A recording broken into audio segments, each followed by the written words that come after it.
আচ্ছা, আমরা প্রতিদিন যে খাবার খাই তার পেছনে যে আস্ত একটা বিজ্ঞান আর প্রযুক্তি কাজ করছে সেটা নিয়ে কি কখনো ভাবা হয়েছে? চলুন না, আজ সেই রহস্যের গভীরে একটু ডুব দেয়া যাক। মানে প্লেটের খাবারের পেছনের সেই লুকানো বিজ্ঞানটাকেই আজ আমরা একটু কাছ থেকে দেখব। কখনো কি এটা ভেবে অবাক লাগে যে একটা সাধারণ আলু কিভাবে একদম নিখুঁত মুচমুচে চিপস হয়ে যায়? আর শুধু তাই না, প্যাকেটের ভেতর মাহিনো ধরে একই রকম ফ্রেশ থাকে। ব্যাপারটা কিন্তু বেশ অবাক করার মতো, তাই না? আর এই সাধারণ প্রশ্নের মধ্যেই কিন্তু লুকিয়ে আছে এক অসাধারণ উত্তর। আর ঠিক ওই প্রশ্নের উত্তর খোঁজার জার্নিটাই শুরু হচ্ছে এখন, যার নাম দেওয়া যায় the science on your plate বা প্লেটের বিজ্ঞান।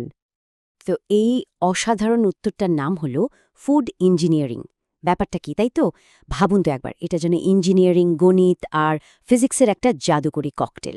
এই সবগুলো জ্ঞানকে একসাথেই কাজে লাগানো হয় কেন? আমাদের খাবারকে প্রসেস করতে, মাইনো ধরে ভালো রাখতে, সুন্দর করে প্যাক করতে আর সবশেষে এর কোয়ালিটি ঠিকঠাক আছে কিনা তা নিশ্চিত করতে। এক কথায় বললে, আজকের দিনে আমরা যে খাবার দাবার দেখছি তার পেছনের আসল কারিগরি কিন্তু এই ফুড ইঞ্জিনিয়ারিং। তাহলে পর্দার আড়ালে একবার উকি দেওয়া যাক, কি বলেন?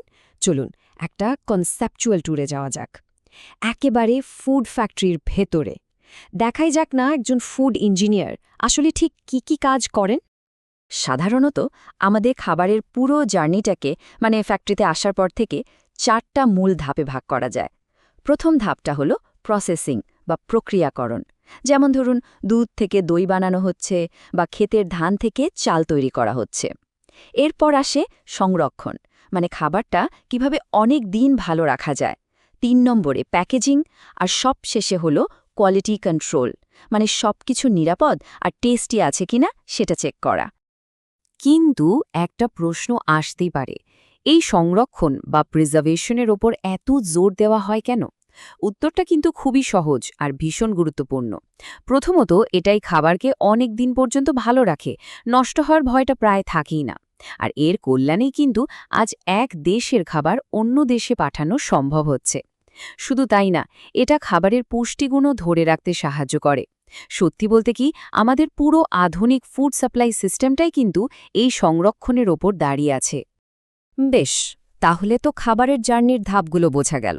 কিন্তু এই সব কিছুর পিছনে কিন্তু লুকিয়ে আছে একদম নিখুঁত পরিমাপের এক বিশাল জগৎ। মানে ইঞ্জিনিয়াররা কিভাবে নিশ্চিত করেন যে সবকিছু একেবারে কাটায় কাটায় ঠিক আছে? চলুন এবার সেই পরিমাপের যে একটা গোপন ভাষা আছে সেটা একটু শেখার চেষ্টা করা যাক। মানে প্রশ্নটা হলো, ইঞ্জিনিয়াররা কিভাবে নিশ্চিত করেন যে প্রতিটা চিপস ঠিক একই রকম মুচমুচে হবে বা প্রতিটা জুসের বাক্স একদম সেফ থাকবে? এই যে নিখুঁত একটা ব্যাপার, এর জন্য তারা ঠিক কোন ভাষায় কথা বলেন? এই ভাষার একেবারে গোড়ার কথা হলো একক বা ইউনিট। সহজ করে বললে, ইউনিট হলো পরিমাপের জন্য একটা স্ট্যান্ডার্ড, মানে যেটা সবাই মেনে চলে। ধরুন কোথাও বলা হলো 5, এই 5-এর কিন্তু কোনো মানে নেই যতক্ষণ না বলা হচ্ছে 5 কেজি বা 5 মিটার, তাই না? এই ইউনিটই আসলে সংখ্যাগুলোকে একটা বাস্তব অর্থ দেয়। এখন এই ইউনিটগুলোকে আবার মূলত 2 ভাগে ভাগ করা যায়। প্রথমটা হলো ফান্ডামেন্টাল বা মৌলিক একক।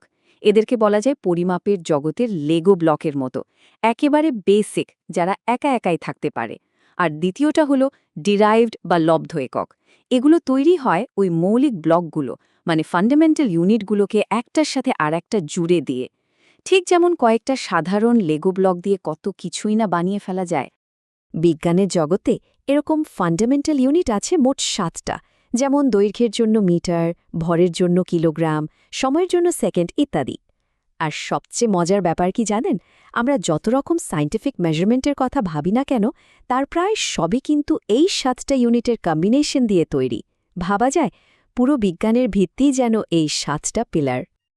আচ্ছা, একক তো বোঝা গেল, কিন্তু আসল প্রশ্ন হলো, বাস্তবে এগুলো ব্যবহার করে কিভাবে চারপাশের জগৎটাকে ব্যাখ্যা করা হয়। চলুন এবার পরের ধাপে যাওয়া যাক আর ফর্মুলার পেছনের আসল রহস্যটা ভেদ করা যাক।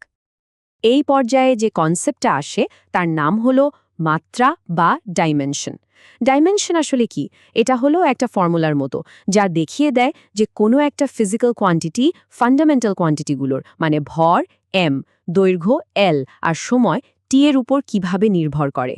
ব্যাপারটা অনেকটা রান্নার রেসিপির মতো, যা বলে দেয় কোনো একটা ডিশ বানাতে ঠিক কি উপাদান কি পরিমাণে লাগবে। চলুন একটা উদাহরণ দিয়ে ব্যাপারটা বোঝা যাক। আমরা বল বা ফোর্সের ডাইমেনশন বের করার চেষ্টা করব। এখন প্রশ্ন হলো ফোর্স কেন? কারণ ফুড ইন্ডাস্ট্রিতে যে বড় বড় মিক্সার বা গ্রাইন্ডার মেশিন চলে, সেগুলো বুঝতে গেলে ফোর্সের কনসেপ্টটা জানা ভীষণ জরুরি। তো আমরা স্কুল ফিজিক্স থেকে কি জানি? বল বা ফোর্স হলো ভর আর ত্বরণের গুণফল, তাই তো? এখন ভরের ডাইমেনশন হলো m আর ত্বরণের ডাইমেনশন হলো LT⁻²। তাহলে দুটোকে গুণ করে দিলেই ফোর্সের ডাইমেনশন দাঁড়িয়ে যাচ্ছে mLT⁻²। দেখুন, ব্যাপারটা কিন্তু বেশ সহজ। এটা তো বেশ সোজা ছিল, তাই না? চলুন এবার আরেকটু চ্যালেঞ্জ নেওয়া যাক। এবার আমরা বের করব চাপ বা প্রেশারের ডাইমেনশন। আর প্রেশার বোঝাটা কেন জরুরি? কারণ স্টেরিলাইজেশন মানে জীবাণু মারার যে প্রক্রিয়া বা ভ্যাকিউম প্যাকেজিং, এই সব কিছুর পেছনে কিন্তু প্রেশারের খেলা।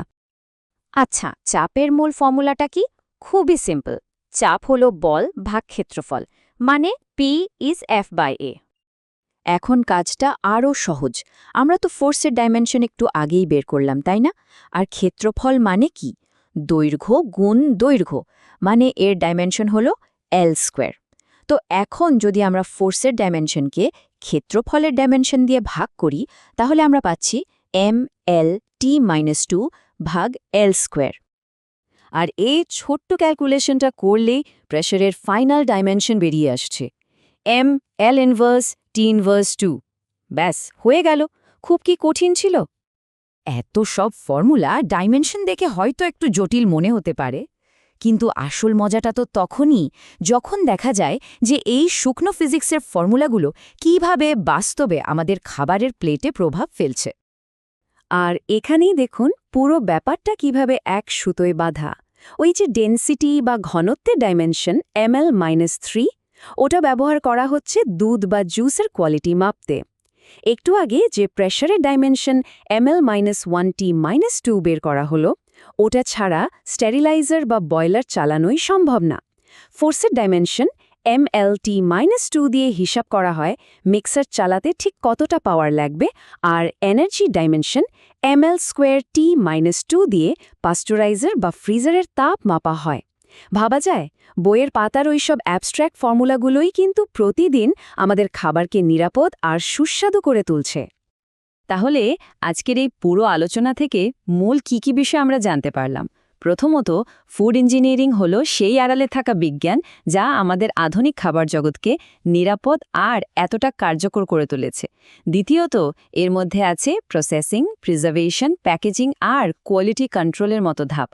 আর সবচেয়ে গুরুত্বপূর্ণ যে বিষয়টা আমরা দেখলাম তা হলো এই সব কিছুই সম্ভব হয়েছে বিজ্ঞানের একটা ইউনিভার্সাল ল্যাঙ্গুয়েজের মাধ্যমে, আর সেটা হলো ইউনিট আর ডাইমেনশন। এখন থেকে হয়তো প্রেশার বা ডেনসিটির কথা শুনলে শুধু বইয়ের ফর্মুলার কথা মনে পড়বে না, বরং ফুড ফ্যাক্টরির ভেতরের এর বাস্তব প্রয়োগের ছবিটাও চোখে ভাসবে। এখন বিজ্ঞানের এই লুকানো দিকটা তো সামনে এলো। এখন ভাবার বিষয় হলো আমাদের চারপাশের আর কোন কোন সাধারণ জিনিসের আড়ালে এরকম প্রকৌশলের এক বিশাল জগৎ হয়তো লুকিয়ে আছে, যা আমরা খালি চোখে দেখতে পাই না।